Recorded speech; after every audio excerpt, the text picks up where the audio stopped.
Ladies and gentlemen, welcome back to the Israel Guys in the Land of Israel Network, where we believe that in a world of anti-Israel propaganda and Jew hatred, you should have a direct connection to the land and people of Israel. Guys, we had an amazing show for you today. Not only do we have Ari and Jeremy, rabbis Ari and Jeremy, with us today, but we also have Doron Spielman from the IDF as a former spokesperson of the IDF, spent a lot of years with the IDF. Even now, what an incredible job of having to defend the IDF's position on taking out one of the most horrendous terrorist networks known to man. The fact that you had to tell the world why you needed to do that, what an incredible job you've done. You guys can see Doron on countless interviews. That has been an amazing position of defending. But the IDF thing is the least impressive of his accolades, in my opinion. What he did in the city of David, that's historic. That's historic. And we're going to learn about that. You've just, I've been honored to come up with one of the first copies. It's a great honor that you're... It's still hot from the press. It's hot from the press. First copies here of When the Stones Speak. This is your brand new book. We're going to talk about it today. And why the stones of Israel, my goodness, would the enemies of Israel be so scared of what's written in this book is going to be something that we're going to talk about today. Also today is Yom HaShoah. This is the day that we remember all those that fell in the Holocaust, the Shoah. We remember them, and we remember today, never again. We're going to talk about a lot about that today. October 7th, of course, reminds us all again of this atrocity that, and really, we've not seen anything like it since the Holocaust. And we're going to talk about this here in just a few seconds, actually. There's going to be alarm going off all over Israel, where Jewish people will stand and remember all the 6 million Jews that fell in the Holocaust, and the whole nation will unite here in about 10 seconds. I don't know if anybody would want to say something before. I think this year, at this point in history, we're also going to be remembering the over 1,200 that were murdered in no less a brutal fashion in a mini Holocaust that has happened in our day and our times, which is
I don't know what you guys were thinking about just now, but as a non-Jew, I have to tell you what I was thinking about, and then I want to hear your thoughts. Obviously, I don't have relatives that died in the Holocaust, as you probably do, or have at least close friends, family members. All of you have to. I want to hear more about that. From me, my thoughts as I was hearing this alarm and standing with you, it was almost emotional.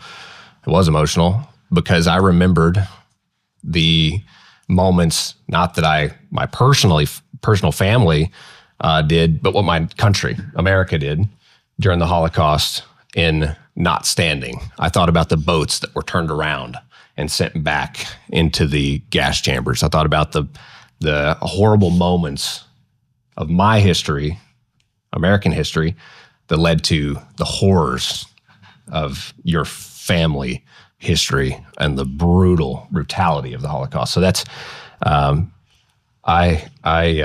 was my thoughts as I was just and then thinking about your families. That was my thoughts.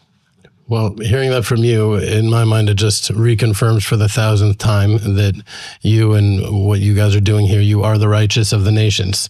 And sometimes it feels like an exception, because if it's all right, guys, if I could just share my thought, I was sort of envisioning not only the horrors of Nazi Germany and not only what happened in Gaza, but also it's a moment of connection with the entire nation, because we tend to be, 2 Jews, 3 opinions. We're a divided people very often, but every Jew in the country stands with silence in a moment of reflection and prayer during this siren of Yom HaShoah. But then when you look around at the streets and you see the Arab citizens of Israel, I've never seen one of them stand with. They just continue on with as if nothing is happening.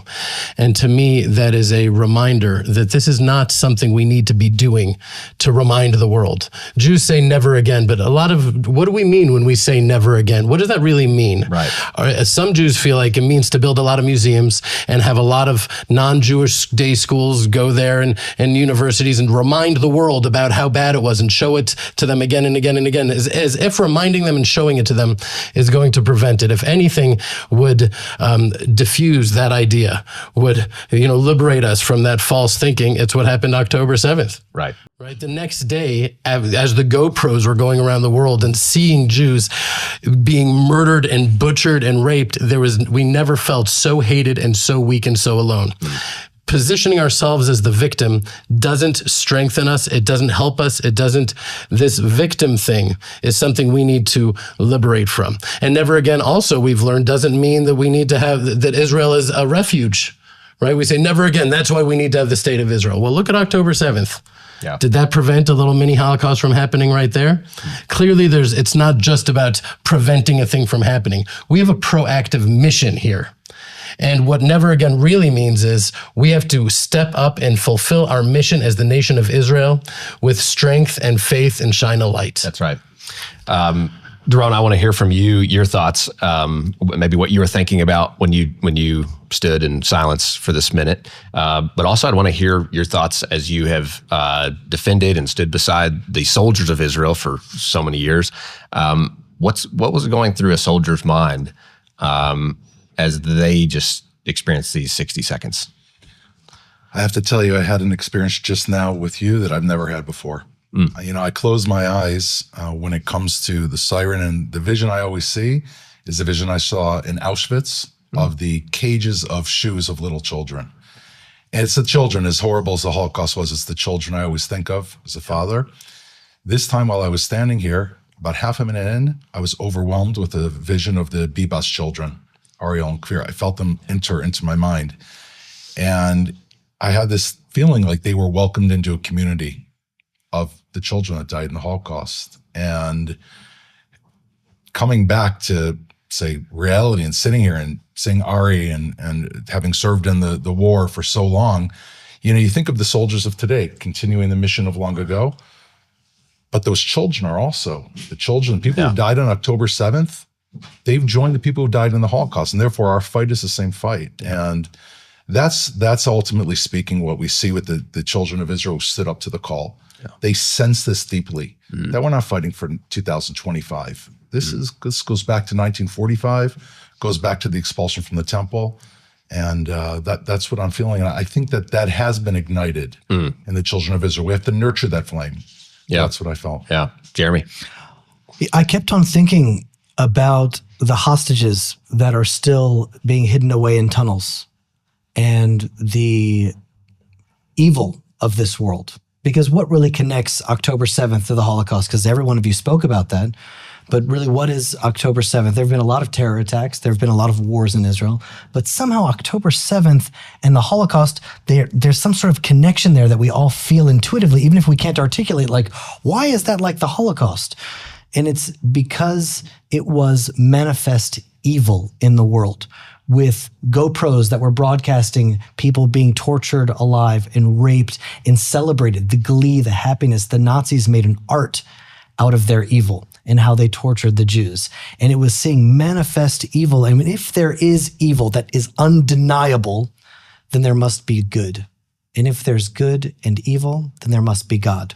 And in some ways, Yom HaShoah is reminding us that our battle is against evil, and it's not to hide away from the evil, but it's to eliminate evil from the world.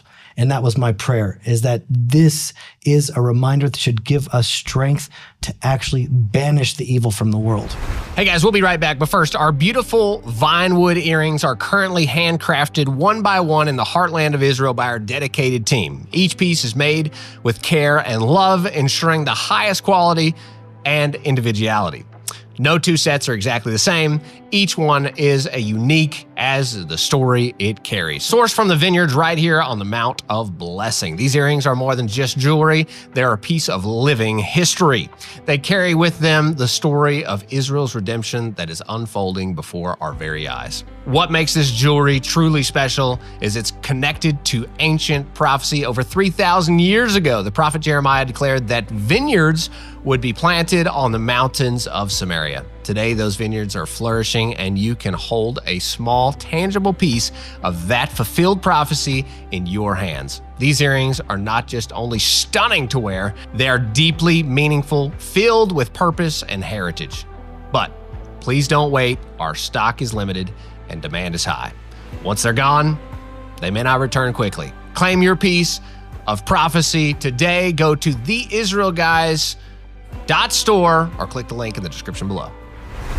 I think we're always on this show, we're always looking for the positives. We're always trying to see, okay, so now where do we go from here? Atrocities happen. And now where are we going? And I think as I thought about the horrors of the American history and how we specifically had some terrible things in regard to the Holocaust that should have been different. We could have saved thousands, could have saved millions of people, specifically of the Jewish people, that we just didn't do.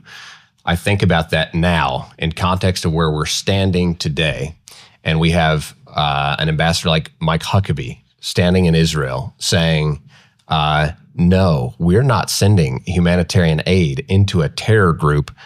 No, we will not do that. We will not continue to funnel these things into Gaza to be put into the hands of terrorists who want to continue to kill Jews. That's a reversal of what we didn't do back then. The Holocaust that's being attempted on Israel today, there's a different America today that's saying no. And it's changed. There's politics involved. When the war started, it was tough. We didn't feel the backing. We just didn't, right? It just wasn't there. There's politics. Right now, I feel like we're at a new time where we do feel support, especially from the Christian community in America that really Huckabee represents.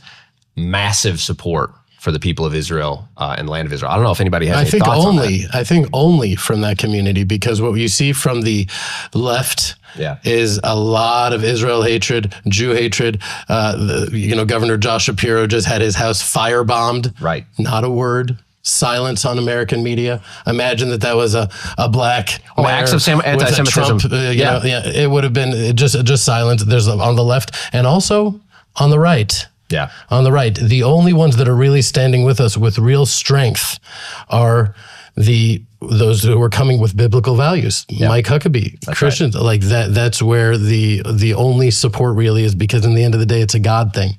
Yeah. That's what this really is, and it's an issue of truth. Because if you don't really have a God, then it's realpolitik, and you look at the world, and there's hundreds of millions, there's billions. What type of numbers? Even if 1% of Islam are jihad, and by all estimates, it's a lot more than that. We're talking about tens of millions of people. Right. We saw what just happened in Pakistan, right? Just what do these honeymooners, these Buddhist, Hindu honeymooners do? It's a global jihad that we're facing, and the only ones that are really standing with us are the Mike Huckabee types. Right. What happened? I don't think everybody knows about it. Maybe everybody does. Well, I mean, the world should know about it, but there was a tremendous, vicious, horrible massacre. 26 Hindus were murdered. 26 Tourists Hindus, yes. in Pakistan. By jihadi terrorists. Correct. By jihadi terrorists, right. And just one thing, go ahead. Yeah. No, I was just saying, well, what do they have against the Hindus? Like what's... Well, I mean, when you think, what is it was called the Pakistan resistance because they're, what is their reason? There's always some smoke screen, some facade, some pretext of a political whatever. But it's so clear what it is. It is the jihad. And until the entire non-Muslim world is sublimated to Allah, then Islam doesn't exist. And the fact that Islam isn't really flourishing, these Muslim countries aren't flourishing. On the contrary, they're falling apart and they're destitute and they're suffering. That is also a sort of constant reminder to the world that this is the religion that is really dominant. Well, that's why it's important, though, to make a difference between Islam and jihad. I mean, right now, Jordan just banned the Muslim Brotherhood, which is sort of the political father of the Hamas and the jihad movement. That's also been banned in Saudi Arabia. That's been banned in Egypt. That's been banned in the United Arab Emirates. So even within Islam, there's like an internal war of where is this religion going? Because there are more than 1% that are jihadists. And so there are tens of millions of jihadist murderers that if you're not exactly the version of Islam that they hold by, they'll chop your head off. Okay, but Jeremy, I just encourage you to remember that Mahmoud Abbas, who is no lover of Israel, the pay for slay and pays, just said about Hamas, "Your dog's the son of dogs," or "dog is a female dogs." They have a lot of different words for canines in their curses to each other. But he said that about Hamas. Don't give Israel a pretext just because they're banning groups, or it doesn't mean that there's an actual deep-seated ideological faith issue that they have with them. Sometimes it's just an issue of pragmatism. I'm just saying, I'm not sure that Islam is totally off free, that we need to make this total clear distinction. On some levels, I think that the jihad is just the forefront of the Islamic world. Well, especially when Mahmoud Abbas just a week or two ago said, well, we're happy to accept Hamas into our ranks as long as they come and support the PLO. So like 1 week he's saying one thing, so obviously there's politics and obviously there's an anti-Semitism, anti-Jew reality that you can't deny. But there are parts of Islam like the United Arab Emirates, Morocco, they signed the Abraham Accords. Right. So there is something that's happening that needs to be recognized, that there is hope. It's almost like a distinction maybe between Ishmael and the Philistines. Exactly. Or between the Muslim Brotherhood and the not Muslim Brotherhood, right? The movement that is combining them, it has many different names. It has Palestinian Authority, it has Hamas, it has this group in Pakistan. What unifies them is the Muslim Brotherhood ideology, which is a very specific ideology of jihad, of caliphate, of a spread. Like jihad, we kind of use it as just walking into a mall and blowing people up, but it's deeper. That is a means of spreading tentacles and literally taking over land in a way that in the West it's hard for us to understand because we don't understand imperialism. We don't understand that Islam is neo-imperialism, right? They are the true colonialists. And Muslim Brotherhood sees an overtaking of land, not just in Europe and the United States, and certainly Israel. So I think that if you believe that your mission is to spread those tentacles and change the color on the map to being Muslim colors, then you have a very clear position. And if you don't believe that, then you can make the Abraham Accords. I tend to believe that I tend to spiritualize everything, which is something a lot of Jews here in the land of Israel do. And to focus too much on Islam is like, when a man beats a dog with a stick and the dog bites at the stick. Like if we believe that we're all one, we're all from Adam and Eve. So we're all really fractals of each other. In me, I have a little bit of Pharaoh. I have a little bit of Esau. I have some of those qualities within me that by looking at them, I can look within myself and purge myself of them. I can learn from them. And so if we see the faith with which they're approaching this jihad, then we say, well, what are we supposed to do? Maybe we should have the same faith and the same fire and the same zeal to spread light. Not to fight the jihad, but to spread light and biblical truth and goodness and compassion to the world through strength. And I think that we could really learn from them, and rather than just, it's just a thought. Well, it's important that you said spiritualize and not make it into a religion, because I feel like we're entering into an era now that's a little bit post-religion. It's not about theology and it's not about denominations. It's really about belief. And that's why I saw this one video where they're former hostages with Holocaust survivors in Auschwitz, and they're together. You want to watch this? Can we watch that pull it clip? up. Yep.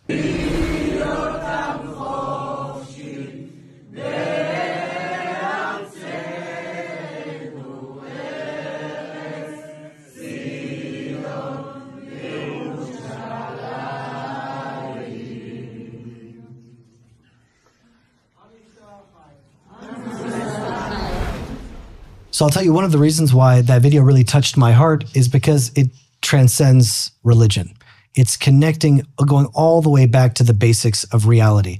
Is there good and is there evil? Are we on the side of good? Are we on the side of evil? We need to destroy evil. And it didn't just happen 80 years ago. It happened a couple of months ago on October 7th. And bringing those two forces that are real witnesses to evil, that they lived through it themselves experientially, you can't deny it.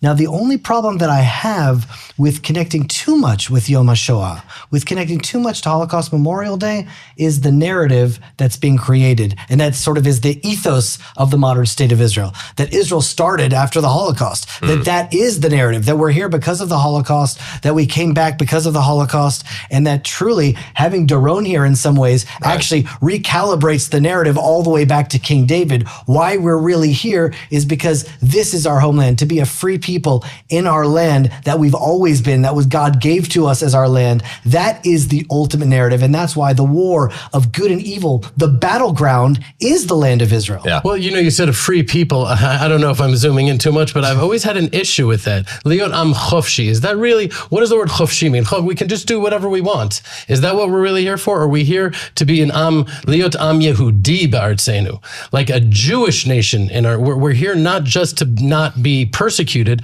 but to proactively, but maybe it's that freedom that allows us to have that light shine. I just know that every dignitary that comes to Israel, immediately they take them to the Holocaust Memorial Museum. I think they should take them to Doron, take them to Ir David, take them to the city of David, and let them think, this is actually what you need to see here. That's what the reality of our reality in Israel is about. You know, Ambassador Mike Huckabee, he was really the one to pioneer this. Every group that he takes to Israel, and he would guide the group, meaning Ambassador Huckabee, Governor Huckabee, he doesn't need us to guide.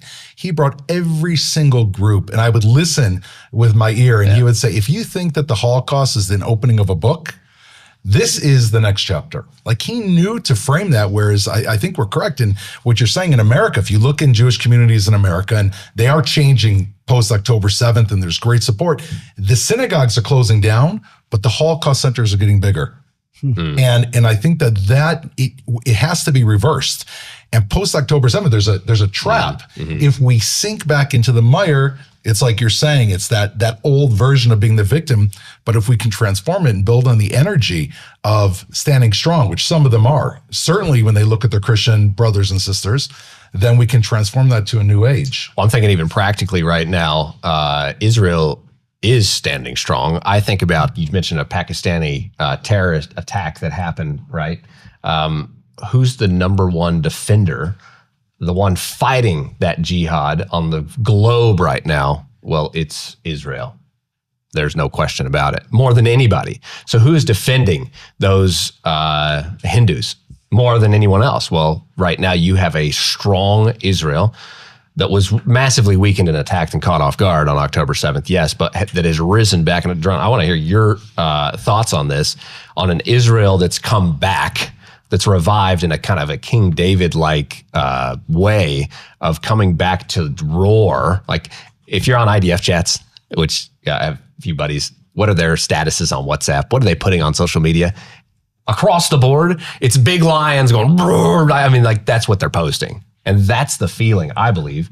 All the ones in green right now. Wait, that was funny. You have a big lion on your, look at that. Okay, that's the feeling in Israel. And I believe, Doron, you would know better, as one that's directly in contact with the soldiers, representing them on the international media. What is this like in Israel, this small, tiny little Israel, taking the lead on fighting the biggest evil on the planet?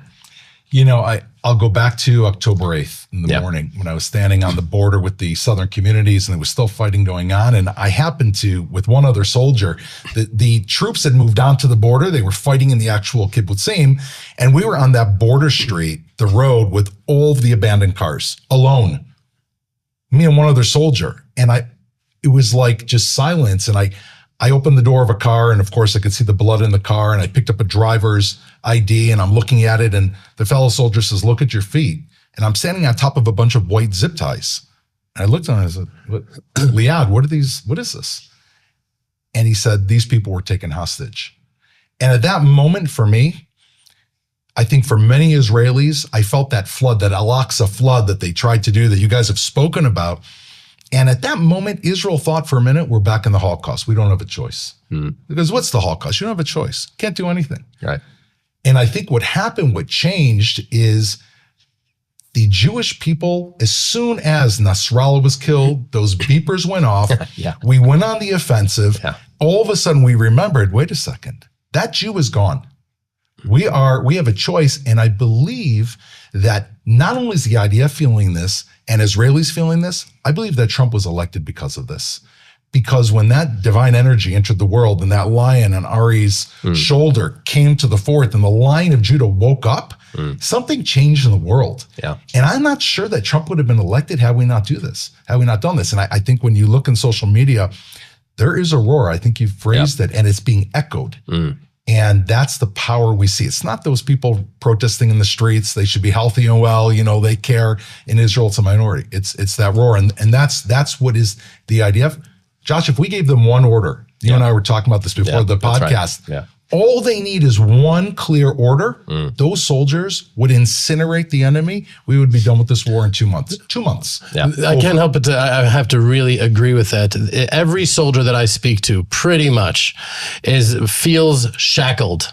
That's right. Is just thirsting and yearning, and that we just feel like we're in this mire of I don't know whether to call it a deep state or a swamp, that it's just self-perpetuating, Harvard-educated leftist leadership that may have the best interest of Israel in their hearts, but they're not the leaders that we're really. Is it a leadership that thinks that Israel started in 1948? Did Jeremy rightfully understand this, that the leadership that goes back and understands what Doron knows better than any of us, that it starts on the stones of Ir David, the city of David? Is that the new generation that's understanding, wait, we didn't just start, this nation is not just a new birth that happened, even if it is, but it's the foundation. Well, it started in 1948, but not of the solar calendar. Of the Jewish calendar with Abraham. Right. He was from that was 1948 from Abraham. Right. Is understanding the greater context of what this is, which is that's why the lion people that are realizing their roots, their foundation, and they're ready to roar with that kind of. Right. And just as long as it's Yom HaShoah, I just want to sort of clarify one thing. I've never felt such a disconnect between the Jews of the nation of Israel and the Jews in the exile, the diaspora, who are just as much my brothers that I love with all of my heart, and I would die for any single one of them, left, right, center. It is not from a place of a lack of love, but just a perfect example is Trump. Here in the land of Israel, about 80% of the country was supporting Trump. In America, 80% of the country of Jews were supporting Kamala. How do you make sense of such a discrepancy? And I can't help but to say it's a Holocaust thing, and it goes way further back, but it's national deep-seated baggage that when the Jews went to Roosevelt and said, please, the USS St. Louis, this boat off the coast of Florida, please let them 900 Jews in. If you don't let them in, they're going to go back and die in Auschwitz. And he said, don't make this a Jewish war. And a shiver of fear went down the spine of these Jewish leadership. Are they going to say we have dual loyalty? Are they going to say we care more about our own people than about America? And you want to know why the Democrats are so anti-Israel, even anti-Semitic, and these Jews are so vocally in support of them? It comes from this deep subconscious fear that they want to prove that they're not Jews first. They're not Israel firsters. And that, I think on some level it really does come from that. And it comes from a place of fear. Whereas here in the land of Israel, just by walking on this land and breathing this air and serving in the army, we're able to finally start assuming the role and returning to ourselves as actual lions. That's amazing. I want to get to this. I want to hear more, Doron, from what is in this book. This is from what my brief discussions with you. This is right in line with what we're talking about today. This is not just, we're not talking about archaeology, even though we are. We're talking about something that the enemies of Israel are trembling about with the knowledge that you're just putting out in this book. So let's talk about this. Tell me, what are the enemies trembling about that you've put in here that people should also get this book and understand better what's going on in your 21 years of experience in the city of David that would make the enemies of Israel shiver? What's going on? Well, first of all, if anybody here doesn't know what the city of David is, yes, talk about that first. In the world, Queen Victoria sent an explorer to look for the Ark of the Covenant in 1867, and he's digging inside the old city. He doesn't find the Ark of the Covenant. He goes for a walk outside the old city walls. He finds a spring of water. He walks through the spring, and you can do this today, and he uncovers an entire underground city, which very, very quickly he realizes goes back to the time of David. And they realize the unbelievable thing that ancient Jerusalem, the actual Jerusalem from the Bible, is outside the old city walls. I spent the last 21 years of my life with a really dedicated group of people who dug that ancient city, which is in East Jerusalem. We have to explain that whole Jerusalem that they pushed to give away for so long. That is the cradle of Jewish, Christian, American, Western civilization. That's right. And this ties so in because one of the things we found in the city of David, I think this is a great example. We were crawling through a tunnel in 2004, and over our heads, we're crawling through a tunnel. It's dusty, it's dirty, there's smoke outlined on the walls. We see a staircase over our heads. So we come back out and we see, is there a staircase at the bottom of the city of David near a pool? We go out and we begin an excavation. We find the actual pilgrimage road that led from the Siloam pool at the bottom of the city of David up to the temple. And we're digging this road. And as an example, what you were saying, the new generation, the chief of staff, Aviv Kochavi, he began bringing the upper generals of Israel and abroad to this road. Could you stand on the stairs? And on the wall, there's ash. Yeah. And we would take the ash and we put it across his hand. I've done that myself. It's incredibly moving. And what happens? You cry. Yeah. And you see these generals melt.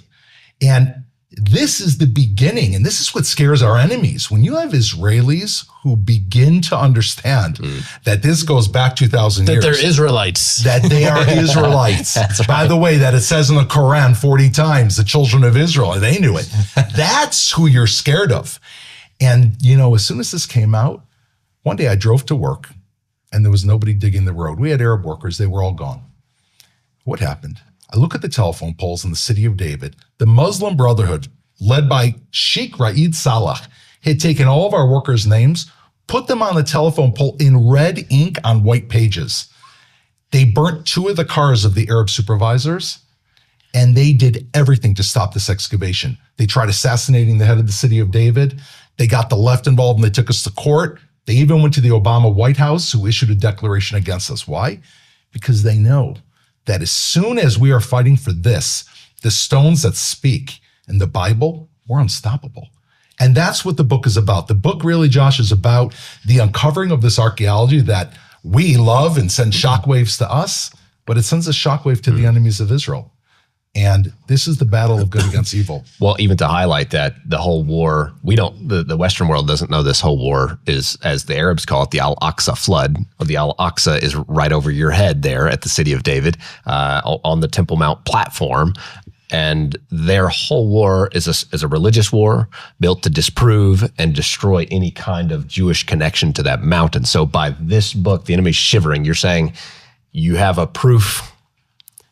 There is solid connection, Jewish connection, no question about it, to this ancient piece, the most important real estate in the whole world, Jerusalem, and you're proving it. There's no question now here, and that's what sends these terrorists wanting to kill their own workers and shoot them out of Jerusalem because there's something happening in the city of David. I'll tell you, for me, like growing up in Atlanta, Georgia, you read the Bible, you read the Torah, and it's like legends of the Bible about King David that are somewhere, and I guess it did happen, but when you go to the city of David and you see the seals of Hezekiah, right. And you see it's not a matter of faith anymore. It's facts that are right before your eyes that you can hold in your hand. It doesn't become a legend. It becomes reality. And in some ways, the modern state of Israel is where prophecy meets reality, because we are now unfolding these promises that were given to us so many thousands of years ago, that one day this people that will almost be lost will somehow make it back to the land of Israel. And Ezekiel sees just huge fields of dry bones and ashes, which we were talking about Yom HaShoah. Could there be something larger than these mass graves? And Ezekiel's saying, can these bones live?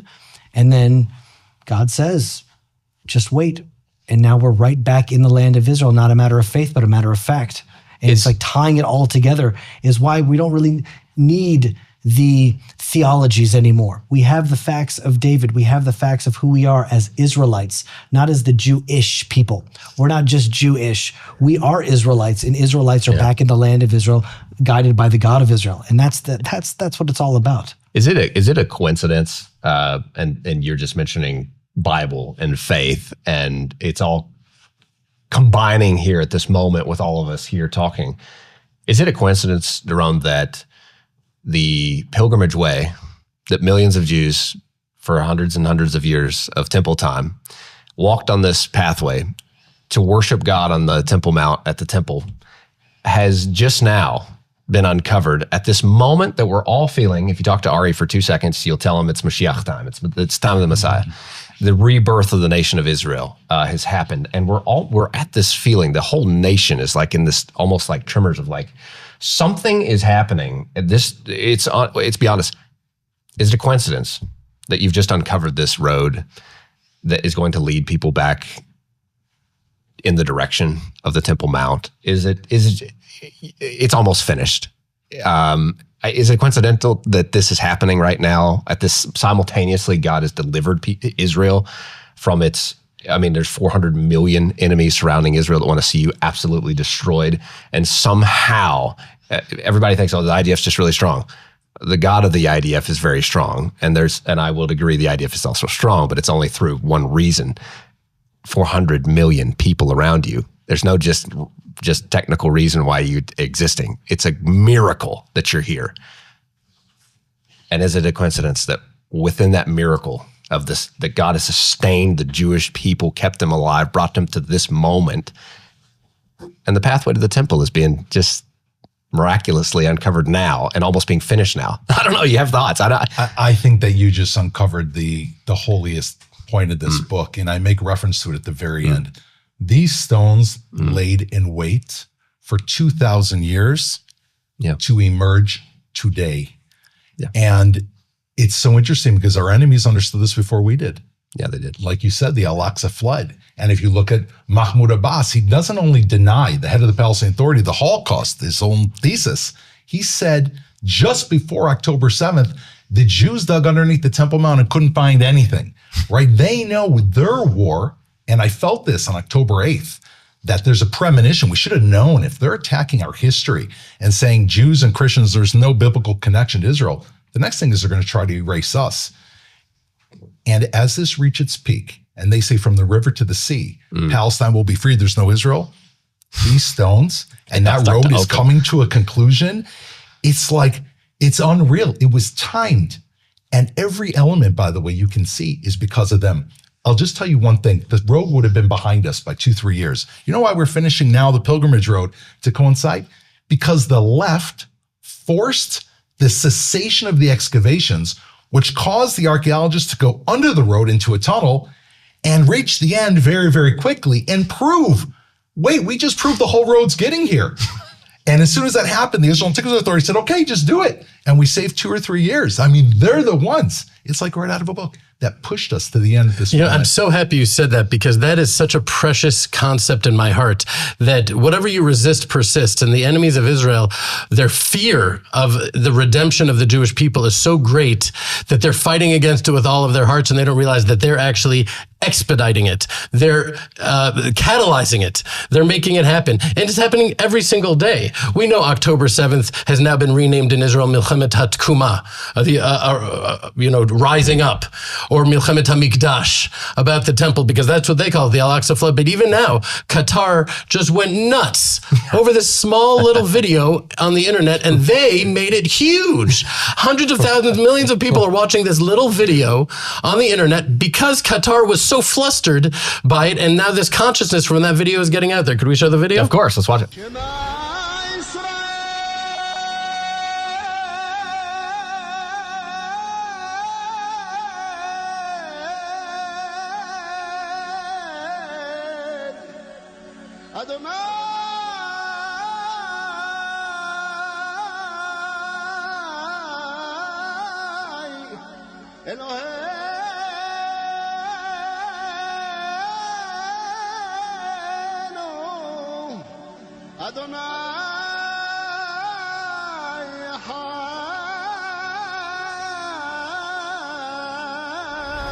So I'm personally grateful to Qatar because I found that video very inspiring and uplifting, and I wouldn't have seen that if it wasn't for Qatar, who they say, oh, they're looking to erase Islam. I mean, Qatar and Al Jazeera, their entire mission is the destruction of Israel and erasing Israel. So a little bit of projection there. But the great tragedy of this, and I've shared this before, is if the world saw this clearly, if Islam and Hamas saw this clearly, and they saw the light and the happiness and the joy and the peace that the temple of the God of Israel on the Temple Mount would bring to the whole world, the brotherhood that we would have with them. It's so hard to even imagine, but their eyes would be open. We'd be like, we're brothers, we're cousins. How could we have done this to each other? They would be helping us build it. So it's not a fire of destruction. It's a fire of healing and of like a sacrifice itself on the temple.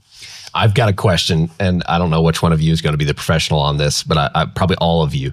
And it goes back to the enemies that are standing in the way, trying to keep us from this Israel becoming a praise in all the earth, as the prophets would say, Israel's glory coming, right? The whole Bible's full of Israel coming back to the land of Israel, flourishing in the land, all these things. And there's an enemy that's opposed it every time. And I don't know if one of you can speak about this, but Mahmoud Abbas, as you mentioned, is not the first one in the chain. And as today is Yom HaShoah, Holocaust Remembrance Day, Memorial Day, we know that this chain goes from, and some of you, as one of you guys nailed this, but it goes from my understanding, Mahmoud Abbas, Yasser Arafat, the Grand Mufti of Jerusalem, to Hitler. That's the war against your whole existence. And the person that it just says it all right now in this generation, the Hitler of today, is no other than Mahmoud Abbas. Is there any thoughts? Like, is that real? What one of you guys? I think it's important when you look at Iran in Wikipedia, where does it come from? The word Iran comes from Aryan. There's a deep underlying current, spiritual current that goes way back into history, from Esau to Ishmael, of tremendous hatred and resentment to the nation of Israel. Right? Why? Because each of them were the sons that were not chosen to continue the legacy of Abraham. Right? Abraham said to Ishmael, you stay here with the donkey. I'm taking Isaac up to the Temple Mount. Right? And Jacob got the blessing. But I think that when the nation of Israel is able to really return to ourselves fully, then we can convey to all the nations of the world, the Ishmaels of the world and the Esau's of the world, that Abraham loved them too, that they do have a mission and they can bring light, and we can sort of empower them and show them how to do that, and we can all work together. And so that's what I think it's coming from. But it's all of this is spiritual. People who insist on politicizing it and making it about the Pakistan resistance against the Indian whatever. Come on. This is clearly a religious, spiritual war. And when we see it for what it is, then there's a chance we can actually go to the root of it and uproot it and bring light and peace and goodness. Any other guys have thoughts on that? I think that there is a line being drawn in the sand. And this is really where you're heading. I mean, this goes back before Hitler to Haman. Yeah, I was going to say. Hitler, you know, at Haman, you've got the rise of the Jews in Shushan under Mordecai, who come out of throw away their shackles. And what do they do to their enemies? They fight and kill their enemies. I mean, it only took a few weeks for them to get ready from being this kind of secondary population standing up and fighting their enemies. And I think that one of the things that's being happening is this is distilling the process in Haman. There is a line being drawn in the world. And I agree with you. Ultimately speaking, both sides of the line are going to lead us towards redemption. The question is, what side are you going to be on? Are you going to push it knowing you're pushing us towards redemption? Or are you going to be like those fanatics that sent us underground and pushed us along with no knowledge? And so everybody's out there, your followers and the people who are standing up. This is a moment in history we're going to look back at right now. It's been distilled for the first time in 2,400 years. Are you going to help good, or are you going to help it by trying to support evil? And that's what this means for me. You just reminded me, and Jeremy, I want to hear your thoughts on this. Did you see that big, huge poster that went in, that was posted in Iran with a picture of Pharaoh? And in the red, it was over Passover. We just celebrated Passover here in Israel. Did you see this poster? I didn't see it. We're going to pull it up right now. But that poster has Pharaoh, except for they flipped the story and they're saying Iran. Did you see this, Doron? No. They said Iran, it was all the IDF and the IDF tanks at the bottom of the sea. Wow. And they had, it was all, we're pulling it up right now online. You guys are seeing this now. When I saw that picture, this was a big billboard on the side of a building in Iran. I thought, talk about people that are thinking spiritually. These guys are thinking, but they're so blinded by their own arrogance of the story and maybe even their idea that somehow, wait, they're the Jew, not the Pharaoh in this story, that they flip the narrative. And for every Jew that sees it, it's obvious. They're the ones that are going to be at the bottom of the sea. They meant it in an evil way of trying to discourage Israel, but there's no way any Jew would ever see that picture and be discouraged. They're going to be like, remember, Pharaoh and all, I just read the story over Passover, every single one of those soldiers, not one left. That's what they were posting all over Iran in some sort of proud way of saying we're going to destroy Israel. Yeah, I can't believe you guys didn't see that. You know, I would back to Mahmoud Abbas, because there's enemies from all sides. I mean, Iran really is the head of the snake. Sure. But Mahmoud Abbas, he had a PhD in Holocaust denial. That was his manifesto. And talking to Doron, I actually learned a little bit deeper into his manifesto. He said that the early Jews that were the Zionists returning to the land of Israel were collaborating with the Nazis, saying, hey, Nazis, why don't you guys do some genocide on Jews here? And that will justify us being in Israel. And that was his entire thesis. And you look at the enemies of Israel today, that is exactly their tactic.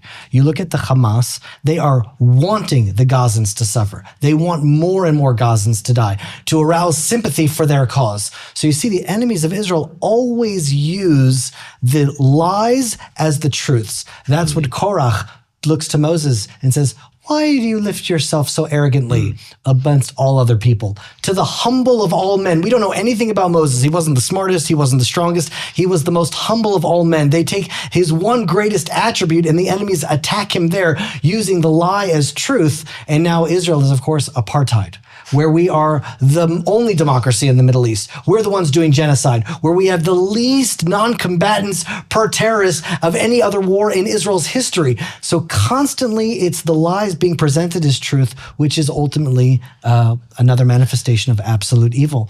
And so connecting the Grand Mufti to Hitler, to Mahmoud Abbas, is exactly the line, because the war isn't over yet. The war began, I guess, in the 1940s when the Jews were weak and hopeless and scattered.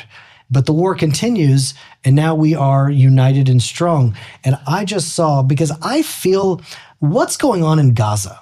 Shouldn't we just clean up shop already? We were given the green light to unleash hell. We were given the green light to do whatever we wanted. Why aren't I hearing more about our victory in Gaza?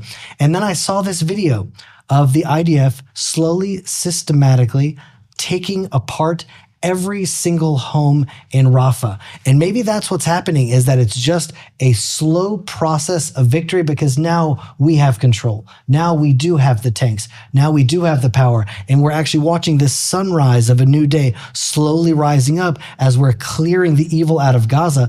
A report just came saying that hundreds of Gazans are now flying out of the Ramon airport in the south onto France and onto other countries. Like, we are slowly removing the evil from the land. and it won't be like unleashing hell. It's just Where'd a you see slow that process. report? Here, let's show the video. Should we show the video? Top journalists in Israel You repeated put it that this out. morning. Yeah.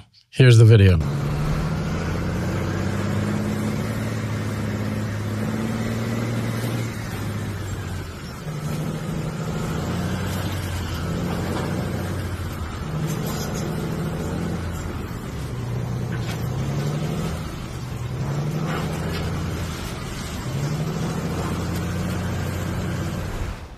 And they have nowhere to run because we now created the Morag corridor. So up until now, every time we did this, the terrorists ran away to the north and we were in the north. It's like hitting one of those things where they pop up their heads. Yeah, exactly. And now that you've got the Morag corridor, very systematically, they've got nowhere to run. And so that's the big change. So because it's no big news about this as far as like you said, they're going out, they're leaving, they're getting permission to leave. Just quietly, nations are not making a big deal about this. Before, this was like the big thing. Who would accept to take in, these people from other countries? I didn't hear anything about that. It's just quietly going out. Yeah. Look, we know they want to leave. October 6th, ironically, the largest study that had been done in Gaza by Gazans, by the Gazan Research Center, showed 33% of Gazans wanted to leave on October 6th. Oh, wow. That was the report. Now it's 70, 80, 90%. There are countries around the world that are quietly taking them.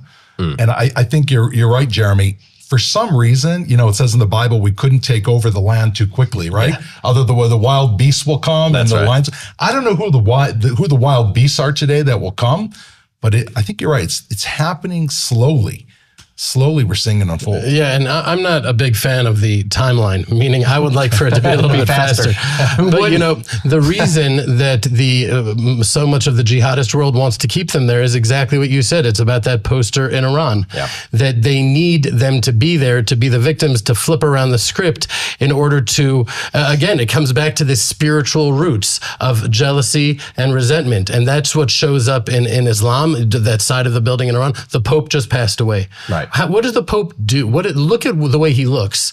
He's got the kippah. He's got the whole tunic. He's modeled after the high priest in the temple, because the whole message of Catholicism and of a certain is replacement, replacement theology, which is why I have such a deep and profound respect for Christian Zionists, particularly those that were born into homes that were anti-Israel, that grew up and said, wait a second, what's happening here? The ingathering of the exiles.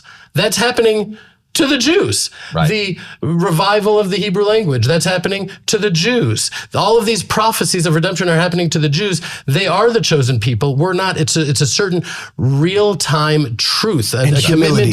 Humility, intellectual honesty, following, because God's seal is truth. And if you follow that truth, then you will come to God no matter from where you're emanating from. And so that's why I think we see the Huckabees of the world. Yeah. Guys, we're running out of time. Doron, as a special guest on the show this week, did you have any closing words that you would like to leave? Where can people find everybody on? We need to know where. So the book is coming out May 13th, and I think it's important to note this is the 4th largest publisher in the world, Hachette, who's putting it out. And I feel like it's not only important to support the book and the truth and getting in the hands of people that need it, it's important to show that a book that is so unapologetically pro-Israel needs to be bought and hit the bestseller list. And you can be a part of it simply by buying the book. And it's available on Amazon, Barnes & Noble for pre-order. And I think this will be the tool book for people who want to know the truth against those who are trying to cover up the truth. Guys, we're going to put that description down in the comments below so you can check that out. But Doron, leave our viewers here today with something from you as a spokesperson, former spokesperson of the IDF. You spent 100 days, you said, just recently in the reserve.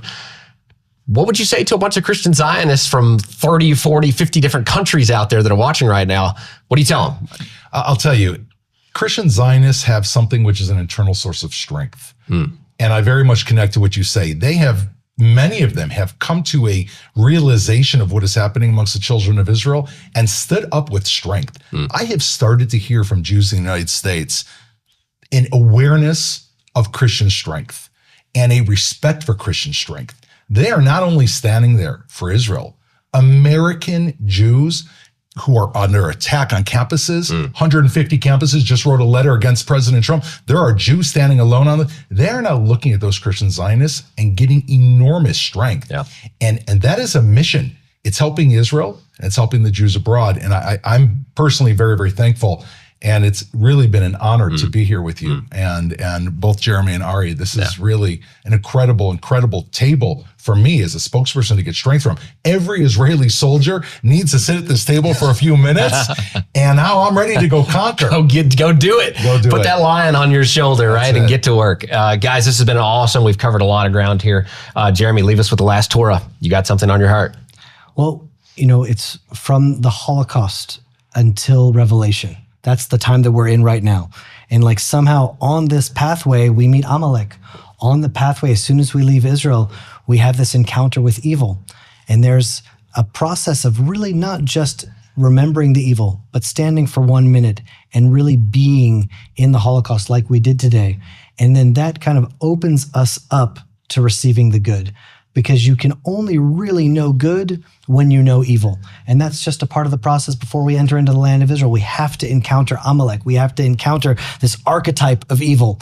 And so when we recognize evil, we recognize good. And the word good and the word God, there's a reason why they're so close to each other. It's just one letter, because recognizing good and evil is one step closer to real faith. Amen to that. Doron, it's been awesome to have you on the show today. Rabbis Ari and Jeremy, as always, this has been incredible. And to all of you guys out there, stop listening to the fake news, propaganda, and connect with the truth of what's actually happening here in Israel's heartland. We'll see you back here soon.